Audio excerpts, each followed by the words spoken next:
du fait que, bien sûr, il y a un contexte de politique nationale. Nous ne pouvons pas le méconnaître. Mais moi, je ne suis pas aujourd'hui candidat à une élection législative. Je suis candidat à une élection locale, à une élection départementale.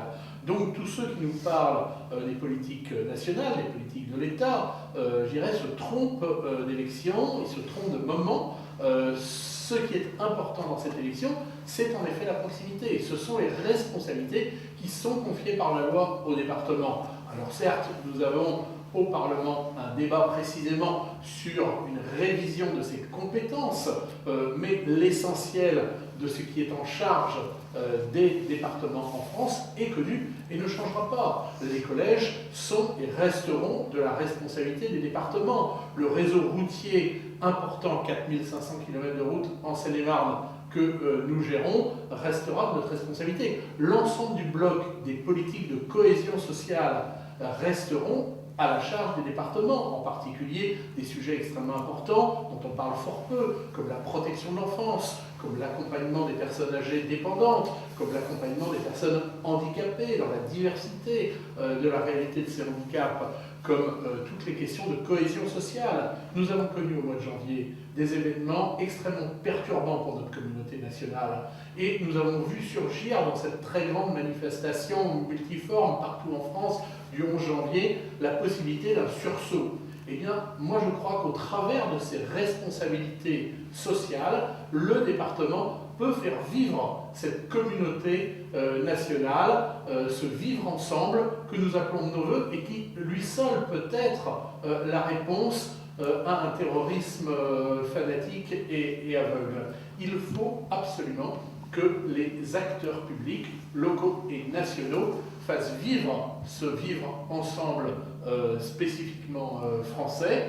Et pour cela, je dirais, les départements, dans leur mission, dans leurs responsabilités, dans leurs compétences, doivent être mobilisés et il ne faut pas introduire dans cette maison départementale le grain, le ferment de la division, de la désignation de boucs émissaires qui n'ont rien à voir avec les difficultés que notre pays, comme l'ensemble du monde occidental développé, connaît en matière de crise économique. Elle est là, nous ne la contestons pas, mais il faut pouvoir, je dirais, la surmonter. En même temps, dans cette crise, il y a aussi de formidables réussites, il y a aussi de formidables richesses qu'on peut mobiliser pour transformer les choses, pour faire, encore une fois, sens commun à l'intérieur de notre département et à l'intérieur de notre pays aussi.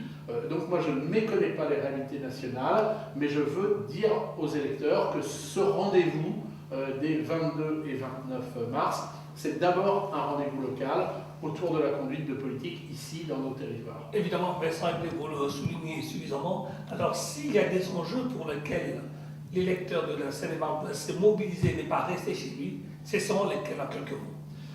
Sans doute la question de la place de la Seine-et-Marne particulière dans l'ensemble francilien au moment où émerge cette idée d'une métropole du Grand Paris. Nous sommes à la frontière de cette métropole et de zones rurales. Nous sommes dans une périurbanité, pour utiliser un terme un peu technique.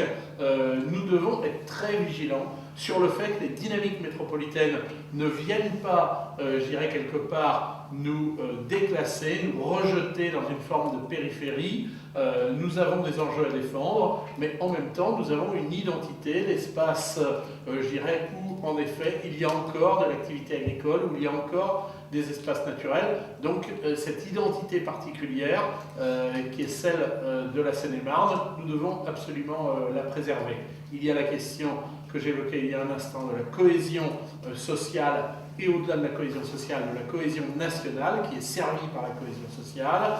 Dans une période de crise, il y a risque de dislocation de la communauté humaine que forme notre pays. Les départements sont des amortisseurs de la crise et donc il faut beaucoup de vigilance sur ces questions. Il ne s'agit pas de distribuer à l'aveugle des allocations, des subsides, des aides à des personnes qui finalement ne le mériteraient pas, mais il faut néanmoins un regard d'humanité et d'attention à toutes les situations parce qu'il y a les publics fragiles, les jeunes enfants, les personnes âgées, les personnes handicapées qu'on ne peut pas laisser à l'écart il faut pouvoir les accompagner. C'est la responsabilité des départements, donc j'y veille de façon tout à fait active.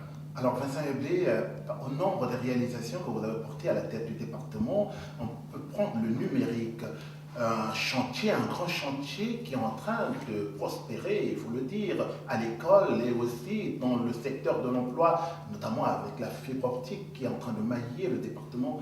Quel essor? Oui, c'est fondamental. C'est une responsabilité que nous avons prise de façon volontaire, car la loi ne dit pas que les départements aient en la matière une responsabilité particulière. Cette responsabilité, c'est toutes les collectivités publiques, communes, intercommunalités, régions, qui peuvent également s'en saisir. Nous avons pris des initiatives, nous sommes allés chercher les partenariats qui vont bien pour préparer la Seine-et-Marne à ces formidables enjeux d'avenir, vous l'avez dit, en matière de développement économique, en matière d'usage personnel à domicile, en matière éducative, en matière de santé. Dans tous ces domaines, le développement, je dirais, des réseaux numériques est tout à fait essentiel. Nous ne sommes pas dans le cœur de la métropole, nous ne sommes pas aux portes de Paris, nous sommes un peu éloignés des enjeux métropolitains. La fibre optique doit nous aider, comme hier l'organisation des réseaux de transport, le chemin de fer, que sais-je. Ces réseaux de télécommunications doivent nous aider à ne pas être déclassés malgré notre position extérieure au cœur métropolitain.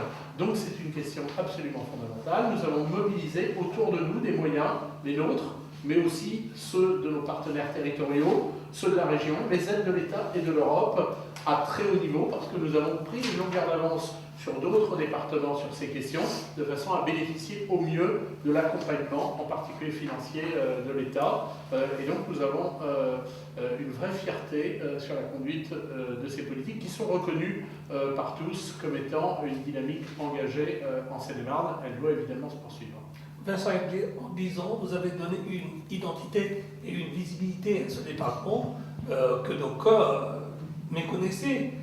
Qu'est-ce que vous donnerez de plus à ce département si les électeurs vous reconduisez à la tête de cette assemblée départementale? Je pense que l'un des enjeux absolument déterminants, c'est précisément celui de la préparation de notre propre avenir. Nous avons une identité particulière.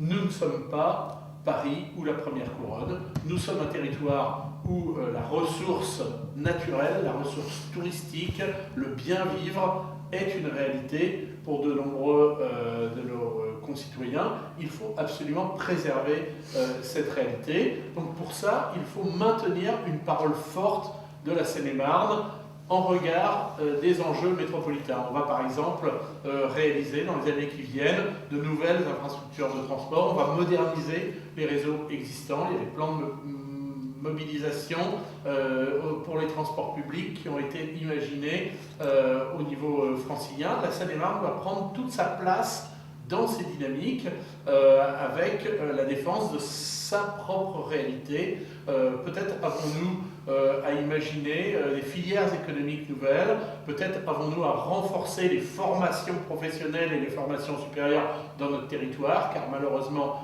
la Seine-et-Marne est en retard sur ces questions. Enfin, le travail, très clairement, qui est engagé est loin d'être achevé. Il faut donc poursuivre nos efforts pour défendre les intérêts de ce territoire en regard de Paris et de sa proche périphérie. C'est, à mon avis, l'objet essentiel pour les années qui viennent. Merci, Vincent Eblé.